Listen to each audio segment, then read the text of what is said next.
तो तमाम लोग जो आज देश के विभिन्न शहरों में रहते हैं, आप सब लोगों के लिए ये चेतावनी है। चेतावनी है कि आज आप कूड़े के अंबार और ढेर पर बैठे हुए हैं। मैं एक आंकड़े से अपनी बात शुरू करना चाहता हूं। न्यूयॉर्क, टोक्यो, सिंगापुर, पूरा देश और यहां तक कि देश की राजधानी, उसके साथ साथ बीजिंग, फ्रांस में पेरिस, यूके में लंदन, इन तमाम देशों में, इन तमाम राजधानियों में जितना कचरा उत्पन्न किया जाता है वहां के लोगों के द्वारा, उसके मुकाबले आप जानते हैं दिल्ली और उसके आसपास के इलाके में कितना कचरा एक्स्ट्रा जमा होता है? 3000% ज्यादा।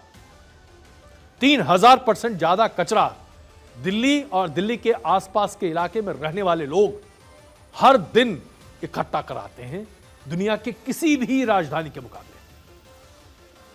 इस पर क्या किसी को चर्चा नहीं करनी चाहिए थी? क्या वेस्ट डिस्पोजल हमारी चुनावी रणनीति और राजनीति का आधार नहीं होना चाहिए था? लेकिन आज क्या हो रहा है साहब? दिल्ली से सटे गाजियाबाद के बॉर्डर पर यह कचरे का अंबार है जो भी आप अपने स्क्रीन पर देख रहे हैं। कोई पहाड़ नहीं है साहब, यह कचरे का पहाड़ है। और इस कचरे का पहाड़ में जबरदस्त तरीके से आग लगी हुई है। यह आग किसी ने लगाई नहीं है। जब कचरा सड़ने लगता है, गलने लगता है, तो उससे मीथेन गैस रिलीज होता है। मीथेन गैस हाईली कंबस्टिबल होता है, तुरंत आग लग जाती है। और इससे जो आग लगती है उसे बुझा पाना किसी भी दमकल या प्रणाली के लिए बहुत मुश्किल होता है। ये दो तस्वीरें आप देखिए, आपके सामने है। बुढ़ाड़ी जो कि गुरुग्राम का है, और हम आपको गाजीपुर की स्थिति तो दिखाई रही दिल्ली से सटे इलाके की। तो ये जो गैस निकलता है, इसका जो रिसाव होता है, ये आग जलाता है, और उसके बाद जो धुआं निकलता है वो प्रदूषण ही नहीं बल्कि जहरीले गैस को आसपास सब लोगों के फेफड़ों में भेजता है। ये दो तस्वीरें बयां कर रही हैं कि चाहे आप दिल्ली की बात करें, चाहे आप गुड़गांव की बात करें, चाहे आप नोएडा की बात करें या नोएडा जिसको हम कहते हैं। नोएडा इसलिए कहते हैं क्योंकि यहां पे सब लोग नोएडा नोएडा बोलते हैं। यही हाल दिल्ली का नहीं है। मुंबई में यही चले जाइए, कचरे का ढेर है साहब। चेन्नई चले जाइए, कचरे का ढेर है साहब। बेंगलुरु में समझ में नहीं आता वेस्ट डिस्पोजल कहां से किया जाए। उत्तर प्रदेश के लखनऊ में भी यही हाल है। पूरे देश में there is no policy, complete policy paralysis है आज हमारे देश में कचरे को डिस्पोजल, वेस्ट के डिस्पोजल के नाम पर। इस पूरे मामले पर गौर करने वाली बात यह है कि जो गाजियाबाद का जो लैंडफिल हम आपको दिखा रहे हैं, ये 1984 से यहां पर 70 एकड़ की जमीन लेकर कचरा जमा करना शुरू किया गया। आज कुतुब मीनार की ऊंचाई के बराबर यहां पर कचरा जमा है। इसे खत्म करने की कोशिश की जा रही है, इसे रिलोकेट करने की कोशिश की जा रही है, लेकिन इसका टाइम दिया गया है 2026 तक। और इस पूरी चीज को खत्म करने का वायदा किसने किया था? दिल्ली की आम आदमी पार्टी की सरकार ने कहा था कि हम दिल्ली को कचरा मुक्त कर देंगे।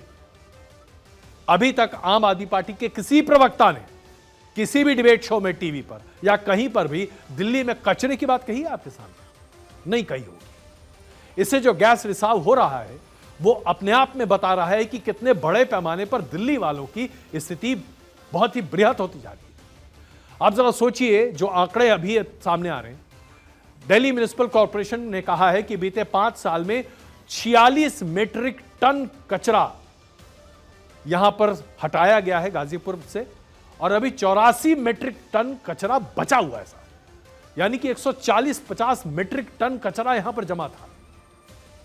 क्या यह सिर्फ और सिर्फ दिल्ली सरकार की जिम्मेदारी है?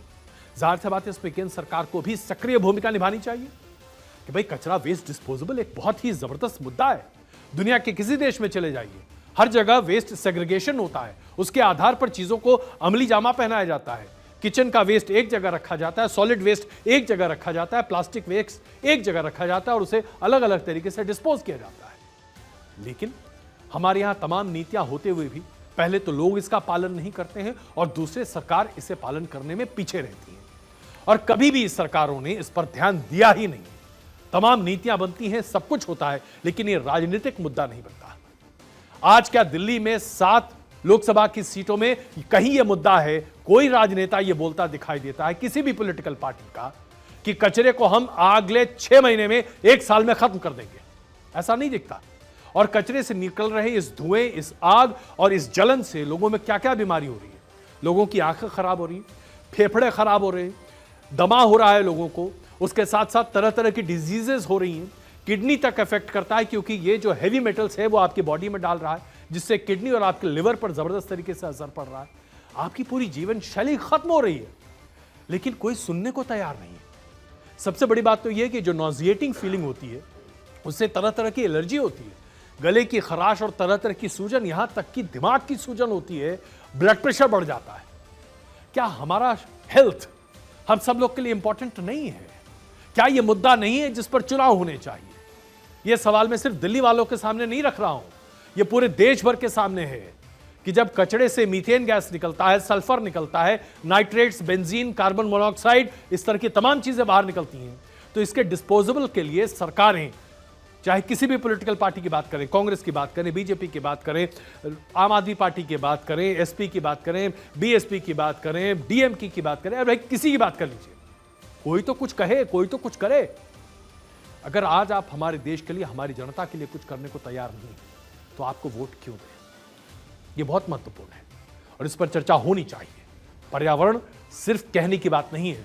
पर्यावरण का मतलब सिर्फ पेड़ नहीं होते, पर्यावरण का मतलब हवा भी होती है, जिसे हम कहने के लिए तो मुफ्त में लेते हैं, लेकिन ये हमारे लिए जानलेवा बनाई जा रही है इन शहरों और उसके आसपास के इलाकों में कचरों के ढेर से।